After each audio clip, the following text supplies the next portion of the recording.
오늘은 부활이 인생의 답하다라는 제목으로 말씀 전하겠습니다. 최근에 배우 신하균 씨가 주연한 영화 연더라는 영화의 예고편을 보았습니다. 주인공의 아내는 암으로 세상을 떠났고요. 장례를 치르고 난 다음에 어느 날 주인공은 세상을 떠난 아내가 보내준 이메일을 받게 됩니다.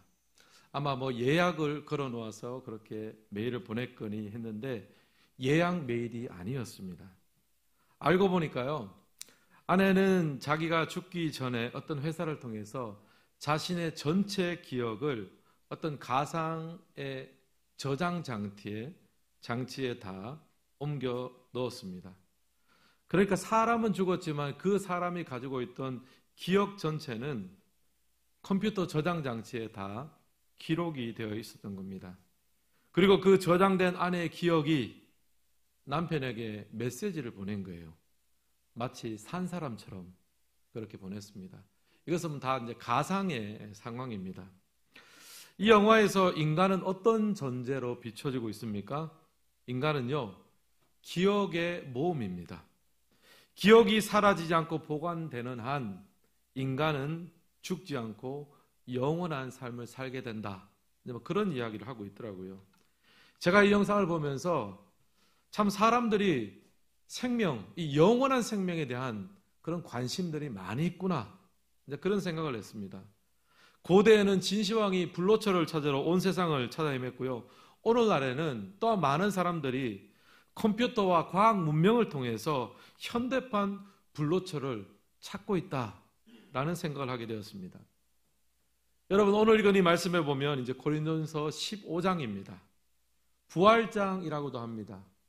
왜냐하면 신약 성경 중에서 이 고린도전서 15장은요, 부활에 대해서 가장 자세하게 설명을 하고 있기 때문입니다. 성경에서 말하는 영생은요, 부활을 통해서 이루어집니다.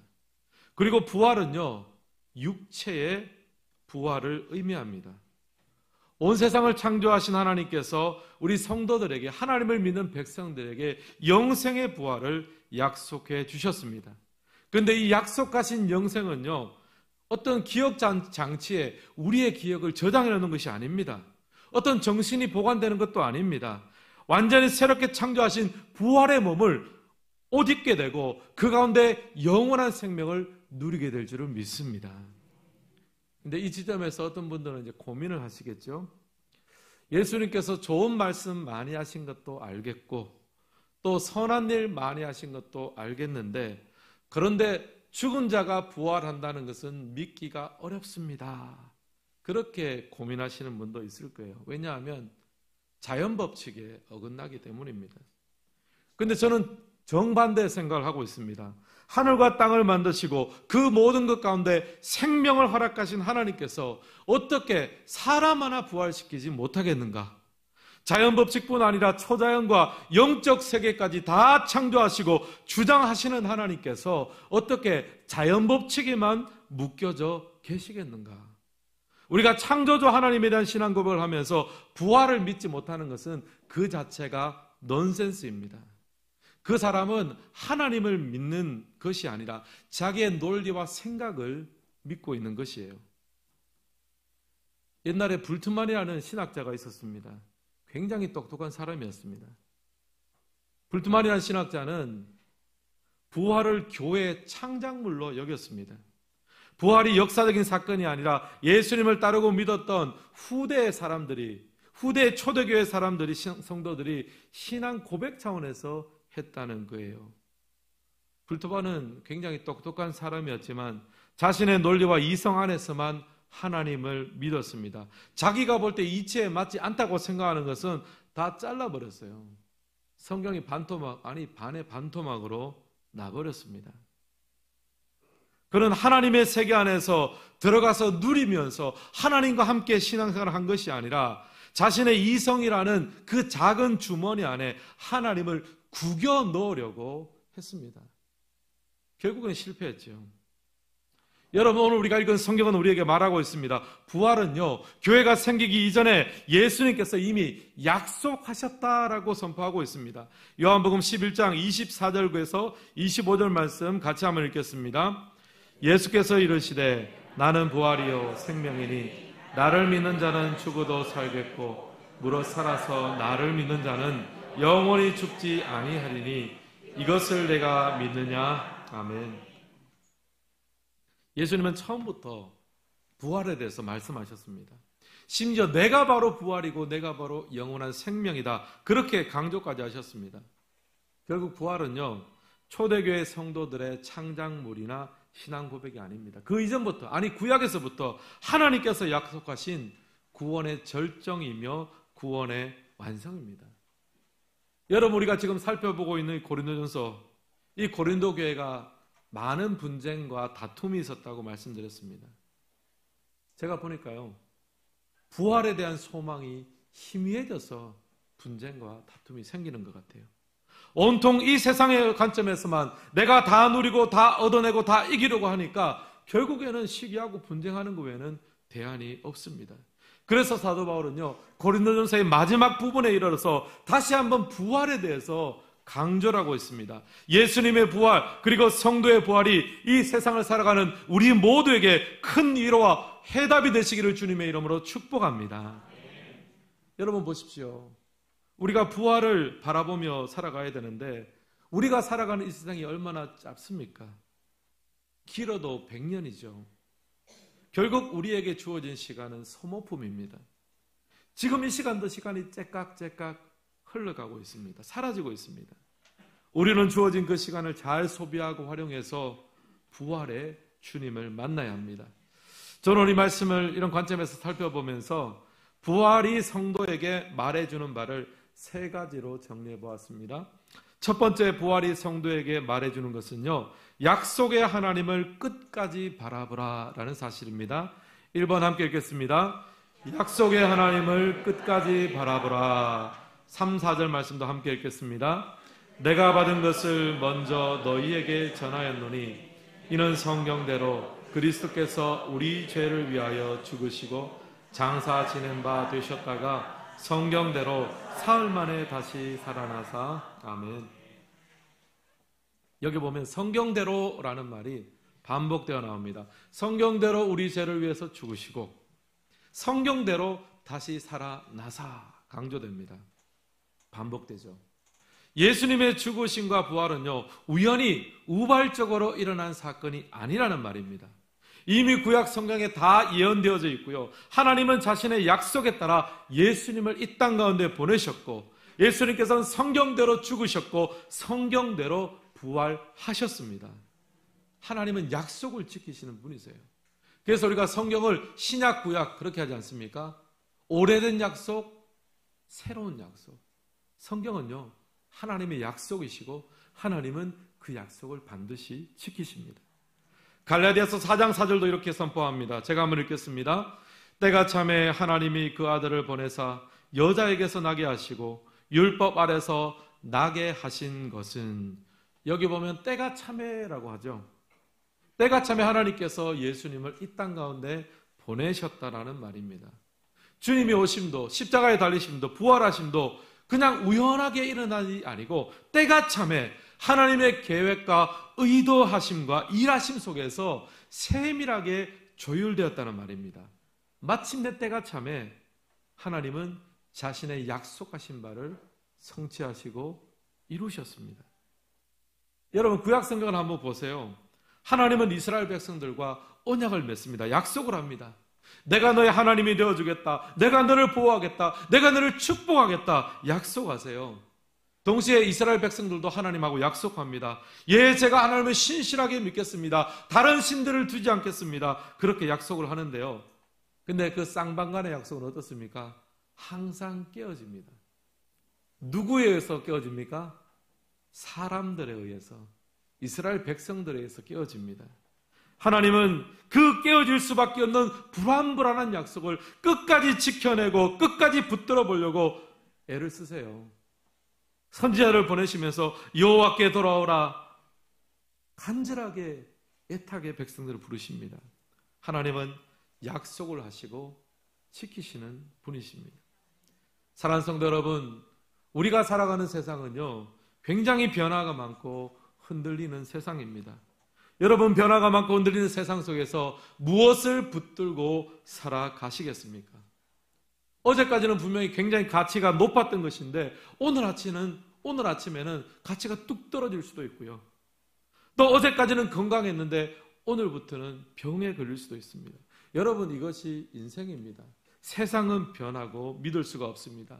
그러나 하나님은 미쁘십니다. 하나님은 당신의 약속을 반드시 지키십니다. 오직 주의 말씀만 붙드시기를 예수님의 이름으로 축원합니다. 폴 발레라는 철학자가 이런 말을 했습니다. 당신이 생각하는 대로 살아야 한다. 그렇지 않으면 당신은 머지않아 사는 대로 생각하게 될 것이다. 폴 발레는 생각하면서 살라고 합니다. 그렇게 하지 않으면 내가 사는 대로 생각이 맞춰질 거다. 그 이야기를 해요. 요즘 애들 키우면서 제가 제일 많이 듣는 말 중에 하나가 이겁니다. 아빠, 다른 집에는 다 그렇게 하는데 왜 아빠는 그걸 못하게 해요? 요즘 애들한테 가장 많이 듣는 말입니다. 믿는 가정이니까 해야 될 게 있고 못할 게 있잖아요. 그런 얘기를 가르치면 애들이 잘 이해를 못하잖아요. 아빠, 다른 집에는 다 이것이 허용되는데 왜 아빠는 그걸 못하게 해요? 그러면 제가 애들에게 이렇게 이야기합니다. 야, 세상이 산다고 너도 똑같이 세상하고 살아갈래? 너 소속을 분명히 해야 된다. 너는 하나님의 자녀야. 여러분, 우리가 하나님의 자녀로서 소속감을 분명히 가지고 있지 않으면요, 결국에는 내가 살아가는 대로, 세상이 흘러가는 대로 우리의 신앙과 우리의 생각을 거기다 맞추고 살아갈 수밖에 없는 거예요. 처음에는 내가 말씀대로 살아간다고 하죠. 그것을 놓고 그냥 세상이 흘러가는 대로 내 몸을 맡겨두면요, 나중에 내가 살아가는 대로 내 생각과 내 신앙이 맞춰지는 거예요. 열심히 있는 신앙 가졌죠? 1, 2년 그냥 가만히 있어 보세요. 썬데이 크리스찬 되는 것은 시간 문제입니다. 내가 사는 대로 내 생각과 신앙의 수준이 맞춰지게 되는 거예요. 2년 전에 저희 부친께서 소천을 하셨습니다. 묘를 쓸 자리를 미리 정해두시고 그 몇 년 전부터 명절만 되면 형님과 저를 불러놓고 얼마나 가르치는지 모르겠습니다. 이 자리가 그 자리다. 그러면서 어떻게 해야 되고 하여튼 그냥 너무너무 많이 들었습니다. 그러면서 이제 저희가 이야기를 하면서 아버님께서 하시는 말씀이 예수님께서 다시 오시면 나도 이 자리에 묻히고 우리 가족들도 다 이 자리에 묻혀서 예수님께서 다시 오시면 우리가 한 자리에서 함께 부활해서 그 예수님을 만났으면 좋겠다. 그 말씀을 하십니다. 저는 마음속으로 아버지, 제가 여기에 묻힐지 어디에 묻힐지는 가봐야 하는데 그 말은 제가 못했습니다. 소원이시죠, 소원. 여러분, 세상은 죽음을 제일 겁내잖아요. 죽는 것이 제일 겁나는 일입니다. 근데 예수 믿는 사람은요, 무엇이 있어요? 부활이 있어요.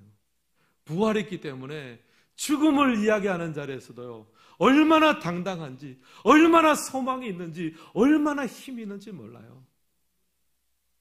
왜냐하면 부활의 약속이 있기 때문입니다. 사랑하는 성도 여러분, 하나님은 우리에게 그 부활을 약속하셨습니다. 그 약속을 반드시 지키실 것입니다. 우리 온 믿음의 식구들이 함께 부활의 몸으로 다시 오시는 예수님을 만나는 그 벅찬 감격의 순간이 우리 모두에게 함께 있기를 주님의 이름으로 소망합니다. 하나님이 이 약속을 지키실 거예요. 사랑하는 성도 여러분, 하나님께서 여러분에게 하신 약속이 있으십니까? 하나님 주신 말씀이 있으십니까? 때가 참에 그 약속이 성취되고 이루어지게 될 줄을 믿습니다. 그때까지 기다리고 기도하는 것이 성도의 본분입니다. 여러분, 부활은 우리에게 말해주고 있습니다. 성경대로 부활하신 주님께서는 성경대로 우리를 또한 부활케 하실 것이고 그 동일한 말씀대로 우리의 삶을 축복하시고 함께 하실 것입니다. 여러분, 이 은혜 누리시길 주님의 이름으로 축원합니다.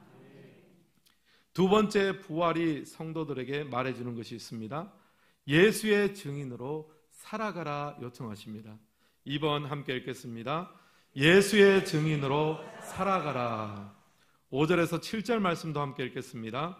게바에게 보이시고 후에 12 제자에게와 그 후에 500여 형제에게 일시에 보이셨나니 그 중에 지금까지 대다수는 살아있고 어떤 사람은 잠들었으며 그 후에 야고보에게 보이셨으며 그 후에 모든 사도에게와 아멘.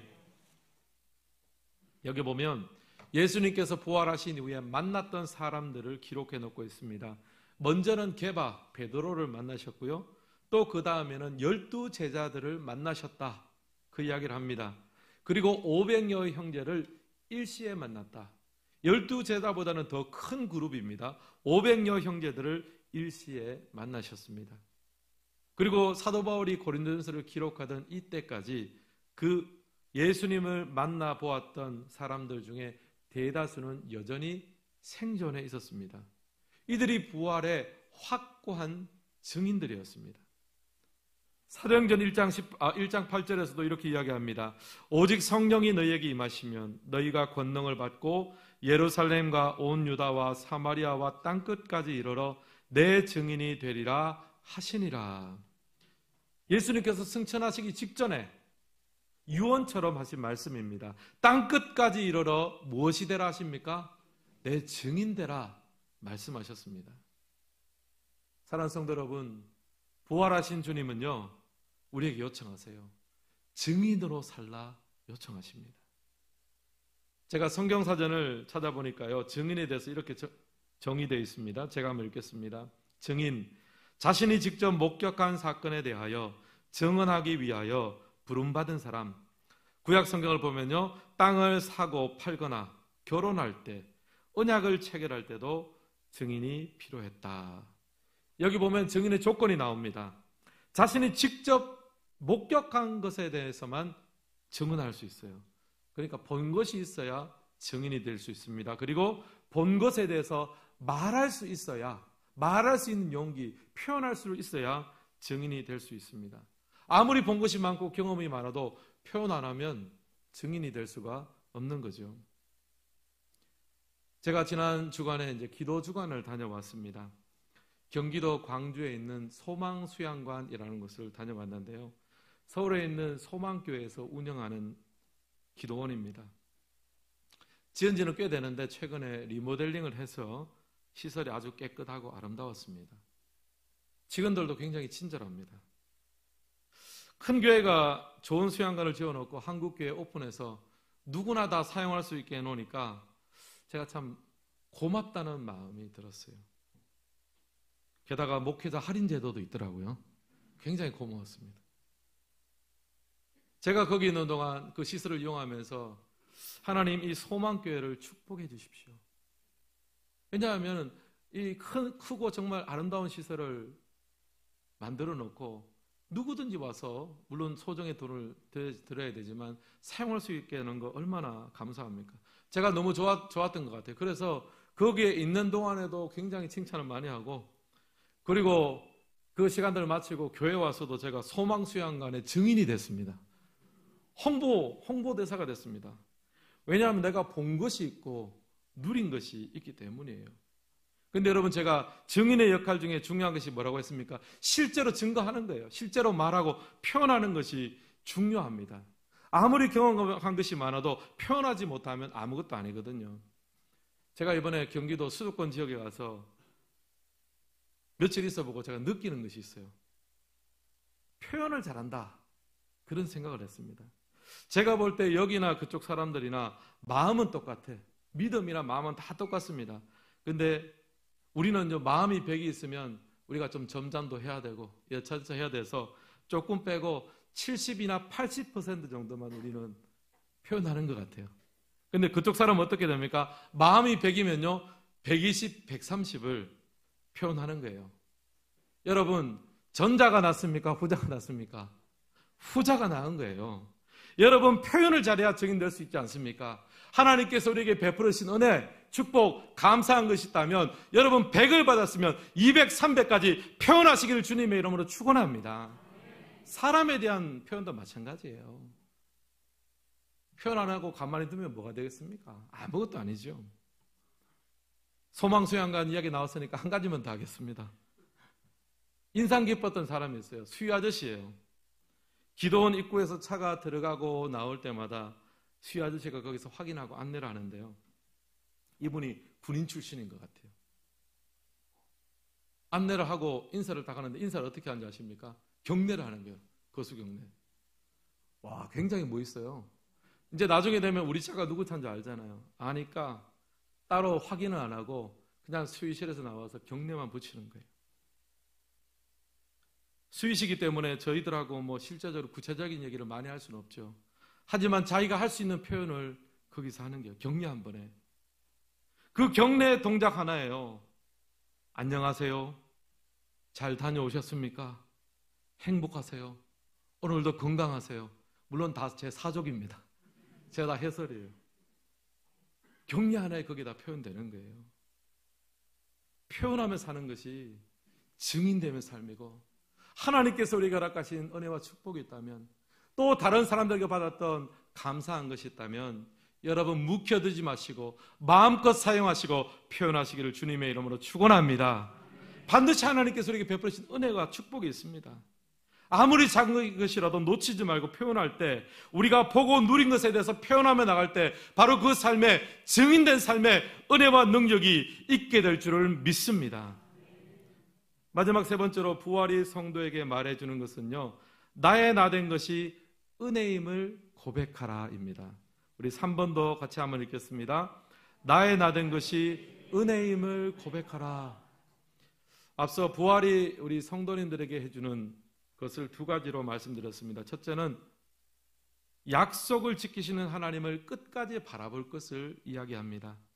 주님은 성경대로 죽으셨고 성경대로 부활하셨습니다. 부활은 우연히 일어난 사건이 아니라 하나님이 계획하시고 준비하셔서 약속을 이루신 사건입니다. 또 하나님께서는 우리에게 하신 약속조차 때가 참에 이루실 것입니다.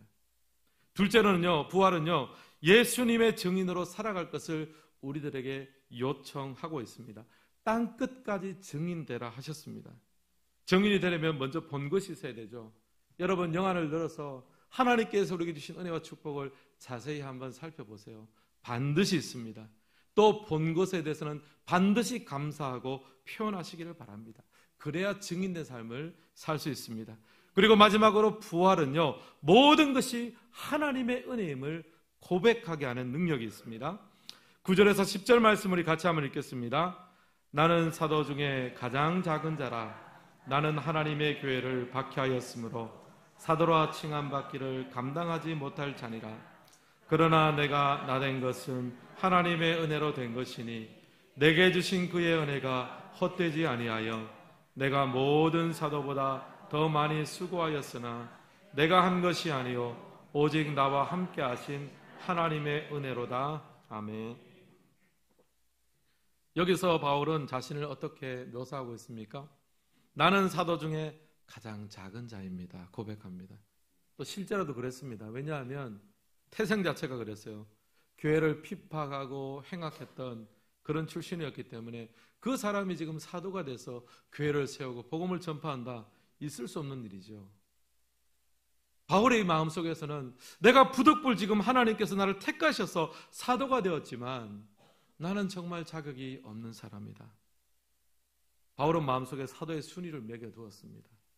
그 순위의 리스트에 보면 가장 꼴찌에 자기 이름이 있는 거예요. 나는 꼴찌 사도다. 사랑하는 성도 여러분, 우리가 주님을 만나면 내가 참 부족한 사람이라는 것을 깨닫게 됩니다. 내가 자격이 없는 사람인데 주님 나를 붙들어 주셨고 나를 구원해 주셨고 나를 여기까지 인도해 주셨구나. 사도 바울이 그랬던 것처럼 나는 사도 중에 가장 작은 자라. 그 동일한 고백으로 나는 목사 중에 가장 작은 자라. 나는 장로 중에 가장 작은 자라. 여러분, 이 동일한 고백이 있기를 주님의 이름으로 축원합니다. 바울이 은혜를 깨닫고 나니까 내가 가장 작은 자인데 하나님의 은혜가 내한테 주어지고 나니까 너무 감격이 있잖아요. 너무 감사하잖아요. 그래서 내가 모든 사도보다 더 많이 수고하였다라고 합니다. 불러주신 것만도 감사한데 하나님이 나에게 사명까지 맡겨주시니까 더 많이 수고하고 더 많이 감사한 거예요. 왜냐하면 내가 더 많이 수고하고 더 감사하지 않으면 하나님이 주님께서 사도 바울을 불러주셨는데 일하는 거 보니까 시원찮아. 예수님께서 잘못 픽하셨네. 잘못 선택하셨네. 이런 이야기 듣기가 싫은 거예요. 내게 주신 은혜가 헛되지 않기 위해서 더 많이 수고했습니다. 여러분, 우리에게 은혜가 떨어질 때 가장 먼저 찾아오는 현상이 무엇입니까? 바로 공로의식입니다. 내가 한 것을 다른 사람이 알아주지 않고 인정해주지 않으면 서운하고 상처가 됩니다. 근데 은혜가 충만하면 어떻게 됩니까? 서운하지 않습니다. 상처가 없습니다. 왜냐하면 내 공로가 없기 때문이에요. 나는 원래부터 자격이 없는 사람이었는데 누가 알아주지 못한들 그것이 무슨 문제겠습니까? 이런 의미에서 은혜를 고백하는 사람이요 가장 많이 수고할 수 있습니다.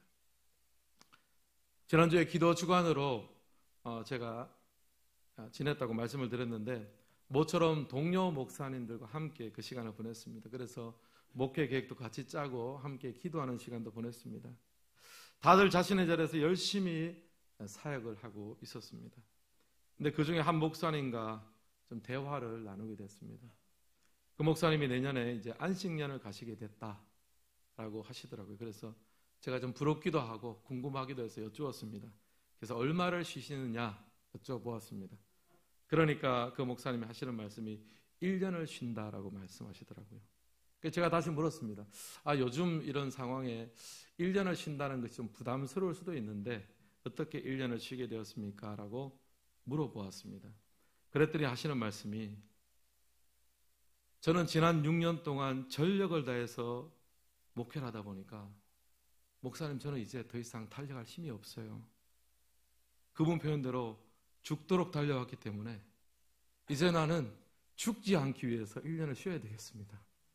그러면서 이 안식년은 지난 6년간의 보상이 아니라 다음 6년을 죽도록 달려가기 위해서 내게 충전과 쉼이 필요합니다.